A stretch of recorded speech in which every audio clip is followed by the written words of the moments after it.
Have you ever found yourself in that slightly awkward digital dance? You know, you've bought some crypto, maybe navigated the blockchain a bit, and then you hit that wall and actually getting that digital money back into your normal bank account, especially if you're trying to send it across borders. Oh, yeah. That can definitely be a hurdle. Because honestly, buying crypto feels like, okay, step into the future, but then smoothly getting it out again, converting it back into what we call fiat currency. Your regular money, dollars, euros, naira, cedis. Exactly. That part can feel less like a quick sprint and more like, well, an obstacle course sometimes. That's like, Okay, so let's unpack this a bit. Today we're doing a deep dive on Azasend. It's a mobile app, and it's really focused on making those crypto to fiat conversions, turning crypto back into regular money, not just possible, but fast and secure. And they seem particularly focused on users in Africa and Asia. mm-hmm. So our mission today, let's pull out the really important stuff. How does this platform actually work? Why is it kind of timely right now? And, why is it getting noticed? Yeah, and what's really fascinating, I think, about Azasend is that very specific, deliberate focus you mentioned, Africa and Asia. This isn't just, hey, here's another crypto app. It feels like they're trying to solve a pretty critical and maybe often overlooked financial need in those specific places. Right. When you think Yeah. about the challenges people might face there, maybe with traditional banking, maybe even with existing crypto off-ramps. Well, Azasend seems to be stepping right into that gap with a practical, very targeted solution. It's kind of a shortcut, Yeah. really, to getting informed about something quite practical happening in crypto right now. Okay, and that's exactly where we need to dig in first. Why is Azasend even needed? I mean, what are the usual headaches people run into when they're trying to get their crypto back into their local bank account? Especially in these regions they're targeting. It can't always be super simple. Oh, absolutely not. That whole process, off-ramping, they call it, converting crypto back to fiat, it can be, well, notoriously slow sometimes, or complicated. Or you get hit with fees you weren't quite expecting. Imagine, like, you're a freelancer, maybe in Ghana, right? You get paid in Bitcoin, but you need Ghanaian cedis for, well, daily life. Turning that Bitcoin into cedis might involve several steps, maybe different platforms, each taking a little slice, and often you're waiting, maybe days. Right. Waiting is the killer. Exactly. And a lot of people use peer-to-peer platforms, P2P. They're common, sure, but they come with their own, let's say, uncertainties. Yeah. Delays are common. You're often dealing one-on-one with another person, so reliability can vary, timing can vary. It's not always smooth. Okay. So Azasend positions itself as a way to kind of sidestep all that friction, a reliable, secure alternative. Better than maybe the old ways and potentially more predictable than P2P. So it really sounds like it's not just allowing the conversion, but it's about fundamentally improving the speed and the security of it all. That combination, fast and secure, that feels like the real hook here. Precisely. I think that's absolutely core to what they're offering, especially for people who really depend on getting access to their money quickly. All right, so we've established the why. Let's peel back the next layer then. What is Azasend like at its core? How does it actually do these crypto to fiat transfers? Can you walk us through the main function? Sure. So at its heart, Azasend is a mobile app. Pretty straightforward interface, designed for buying, selling, and converting the big cryptocurrencies, Bitcoin, Ethereum, USDT, which is Tether, converting them into fiat currencies. But the key differentiator, like we said, is that direct off-ramp capability, getting the money straight into local bank accounts, particularly across Africa and Asia. Okay. And it's not just about getting money out. It also handles crypto-to-crypto swaps within the app itself. So you could move from, say, Bitcoin to Ethereum pretty seamlessly right there. That sounds almost too simple sometimes. Often with financial apps, especially crypto, the setup can be a nightmare. Loads of paperwork, verification delays. Does Azasend make you jump through all those hoops, or is it really designed to be easy to get into? That's a really important question, actually. And it seems they've put thought into that. They talk about a simple KYC process. KYC is Know Your Customer. And apparently, in many cases, you might just need a phone number or an email to get started initially. Really? That's it. Well, for basic access, yeah. That dramatically lowers the barrier to entry. Think about regions where getting traditional ID proof might be inconsistent or just a bigger hassle. Yeah, that makes a huge difference. And they also have this built-in fiat wallet right in the app. So you can hold your local currency like Naira or cedis directly within Azasend. Then you use that wallet balance for your crypto buys or receive funds into it when you sell. Just smooths out the whole flow, start to finish. Okay, that fiat wallet sounds handy. Let's talk speed again, though. We know slow transactions are frustrating. How does Azasend actually deliver on being fast and reliable? Because, fast is great, but if it only works sometimes, that's not really helpful, is it? Especially for international transfers in these areas. You've hit on a critical point there. Speed and reliability.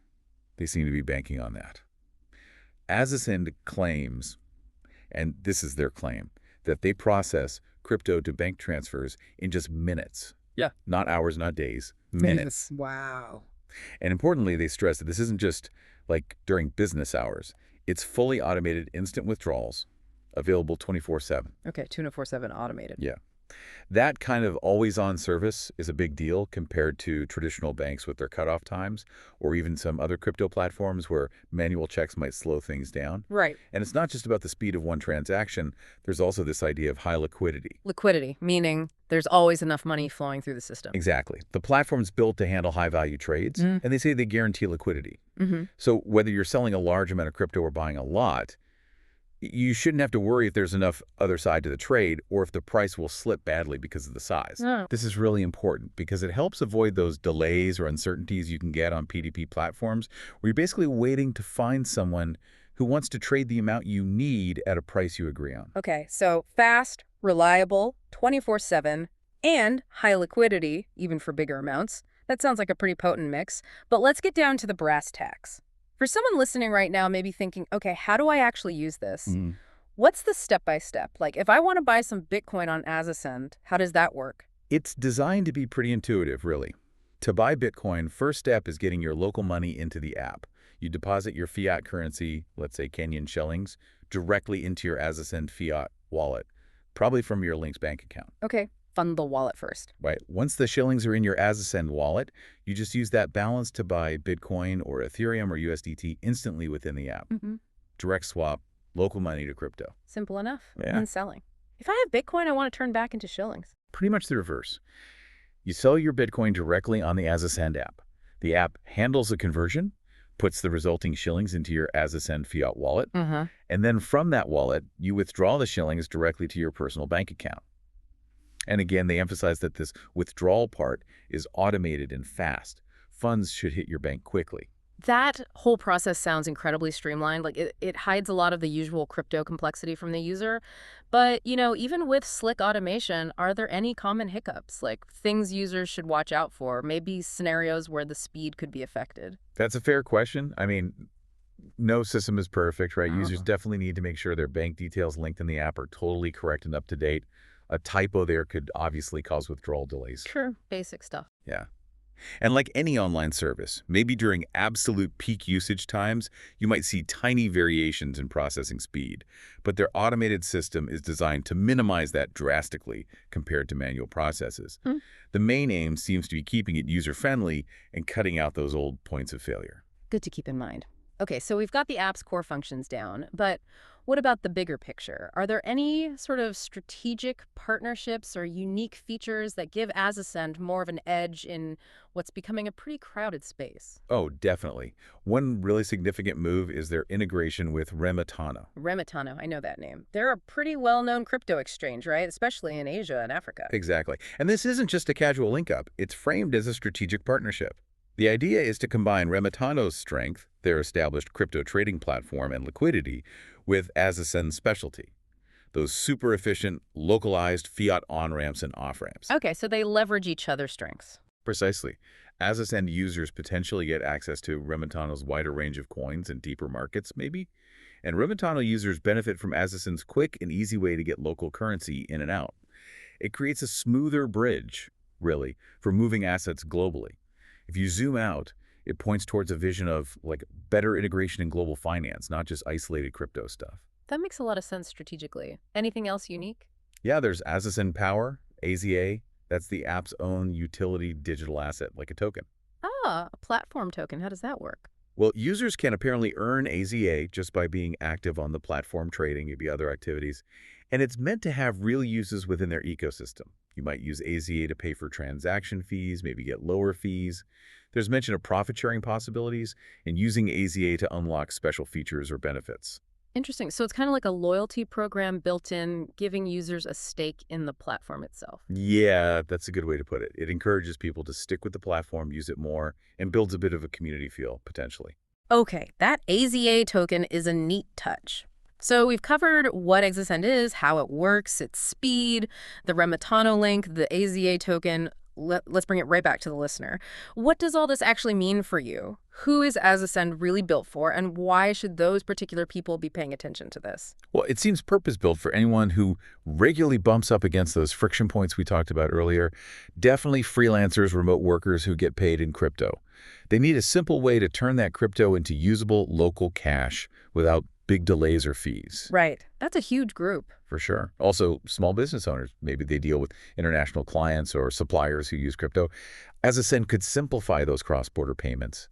And really, any individual who just finds themselves needing to get money out of crypto quickly and reliably, maybe more reliably than P2P sometimes feels. Fundamentally, it aims to be that solid, secure alternative to both the old banking ways and the sometimes unpredictable P2P methods. Speed and convenience are the absolute cornerstones. And it makes you ask that bigger question, how does a platform like Azasend actually help with things like financial inclusion? Yeah. How does it make the digital economy more efficient just by solving these very specific problems for users? That's a really important point. It's not just tech, it's about enabling people. Okay, so let's try and wrap up our deep dive on Azasend then. The key takeaway seems to be it's a mobile app offering a fast, secure, and pretty user-friendly way to swap crypto like Bitcoin, Ethereum, Tether into your local money. Big focus on Africa and Asia. They've tried to simplify the sign-up, the KYC. They promise high liquidity for smooth trades, even bigger ones. And crucially, fast. 247 automated withdrawals straight to your bank. Yep, that covers the core. Plus, we touched on that strategic partnership with Remitano, potentially broaden its reach, and the AZA utility token designed to reward users and build loyalty. Don't forget the built-in fiat wallet, too. That helps streamline things. Right, the fiat wallet. Good point. So what does this all mean for you listening? Well, it means platforms like Azasend are actively tackling real, everyday financial challenges. They're building these vital bridges between the crypto world and traditional banking, especially, it seems, in places where those bridges might have been, I don't know, slower, more expensive, or just harder to cross before. Exactly right. And solutions like this, they're more than just neat apps, aren't they? They represent real steps towards empowering people, individuals, businesses. They're chipping away at inefficiencies, making the whole system of moving assets around the globe a bit smoother, a bit more inclusive, especially perhaps for people who felt a bit left out by the old financial systems. It really does make you think about what comes next, doesn't it? As digital assets, crypto and the like, keep becoming more integrated into just daily life.